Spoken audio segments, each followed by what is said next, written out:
Hello friends, welcome to my channel at the rate server दादा, जहां आपको ज्ञान मिलेगा सबसे ज़्यादा।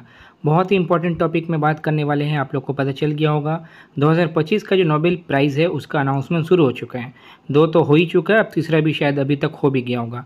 तो आज हम लोग सिर्फ देखेंगे नोबेल प्राइज़ इन मेडिसिन और फिजियोलॉजी 2025 में किसको मिला, 24 में किसको मिला, सेफ साइड के लिए 23 के भी देख लेंगे और इसका पूरा इतिहास देखेंगे, कितना महिला को मिला, कितना टोटल मिला, सब कुछ देखेंगे। तो बहुत ही इंपॉर्टेंट वीडियो होने वाला है, आइए थोड़ा ध्यान से देखिएगा। तो आज हम लोग देखेंगे नोबेल प्राइज़ 2025 मेडिसिन या फिर फिजियोलॉजी भी इसी को कहा जाता है।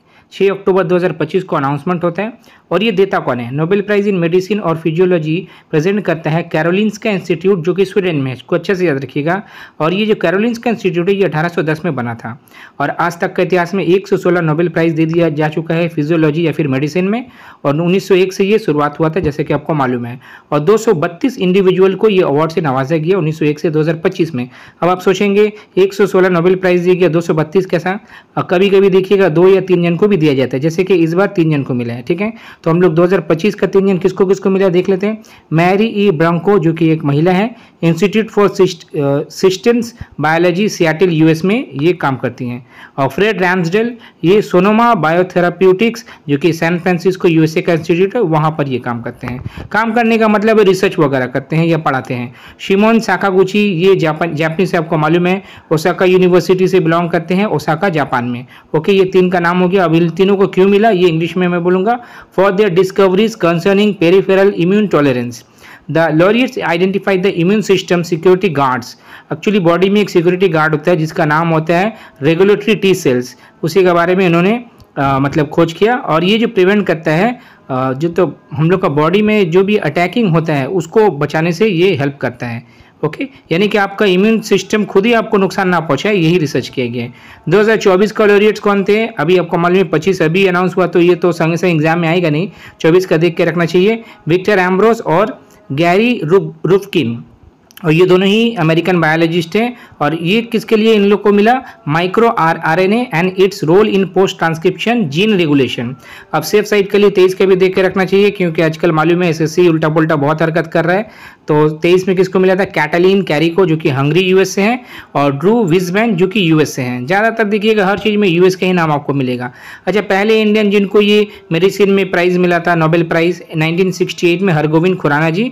हालांकि उस टाइम ये मतलब अमेरिकन नागरिक थे, इंडो अमेरिकन है, फुल इंडियन नहीं कहा जा सकता है। इनका जन्म मुल्तान में हुआ था आज़ादी का पहले, तो इसका मतलब पाकिस्तानी लोग भी बोल सकते हैं, जो ये हमारा भी है। अच्छा, for genetic code and function of protein synthesis के लिए इनको मिला था, और ये शेयर हुआ था रॉबर्ट विलियम हॉले और मार्शल वारेन नीरेनबर्ग और ये हरगोविंद खुराना, 3 जन के बीच में। और एक नाम है रोनाल्ड रॉस, इनका जन्म हुआ था उत्तराखंड में 1857 में अल्मोड़ा में, और 1902 में इनको मेडिसिन में नोबेल प्राइज़ मिला था। इनका जो वर्क था मलेरिया के लिए, उसके लिए मिला था। और ये जो कोलकाता का प्रेसिडेंसी जनरल हॉस्पिटल, जिसका आज का नाम एसएसकेएम हॉस्पिटल है, उसमें ये वो एक लेबोरेटरी भी बनाए थे। ठीक है, ये भी बहुत इंपॉर्टेंट जीके पूछा जा सकता है। पहली बार 1901 में दिया गया था, जैसा कि आपको मालूम है 5 चीज में दिया गया था, जिसमें से मेडिसिन भी शामिल था। एमिल वॉन बेहरिंग, जो कि जर्मनी से थे, उनको मिला था। वो क्या किए थे? सीरम थेरेपी डेवलपमेंट किए थे वैक्सीन अगेंस्ट डिप्थीरिया के लिए। और ये जो नोबेल प्राइज़ है मेडिसिन का, ये 9 बार मतलब नहीं दिया गया, 9 साल नहीं दिया गया। 1915 से 1918 आपको मालूम है फर्स्ट वर्ल्ड वॉर के लिए, 1921 में नहीं दिया गया, 1925 में नहीं दिया गया, 1940 से 42 में भी नहीं दिया गया। और आज तक का 2025 के इतिहास का बात किया जाए तो इस बार भी एक महिला को मिला है, तो 14 वुमेन को अभी तक अवार्ड किया गया है। और यंगेस्ट रेसिपिएंट कौन रहे? नोबेल मेडिसिन का ये हो रहा है फ्रेडरिक जी बैंटिंग, 31 एज था उनका, वो कनाडा से थे, 1923 में मिला था। उनका जो डिस्कवरी था इंसुलिन का, उसका वजह से मिला था। और ओल्डेस्ट रेसिपिएंट पीटोन राउस, जब उनको मिला था 87 ईयर के थे, यूएस से, 1966 में उनको मिला था for is discovery of tumour inducing viruses. अब पहली महिला जिसको मिला था ये गर्टी कोरी 1947 में, ये ऑस्ट्रिया हंगरी की थी, जो कि आज मतलब अभी चेक रिपब्लिक बन चुका है। ये भी 2-3 जन का साथ मिल के मिला था, 2 जन का साथ। तो उन लोग का जो डिस्कवरी था course of the catalytic conversion of glycogen. ठीक है, अच्छा आपसे अगर पूछा जाए मेडिसिन में क्या कभी भी कोई मल्टीपल विनर रहा है, यानी कि एक से ज़्यादा बार जीतने का किसी का रिकॉर्ड है? नहीं, मेडिसिन में आज तक किसी का भी मल्टीपल विनर का कोई रिकॉर्ड नहीं है। ठीक है, तो ये हो गया मेडिसिन का बारे में। कल परसों में हम लोग देखेंगे फिजिक्स का बारे में, उसी करके सब कुछ पूरा कंप्लीट करेंगे।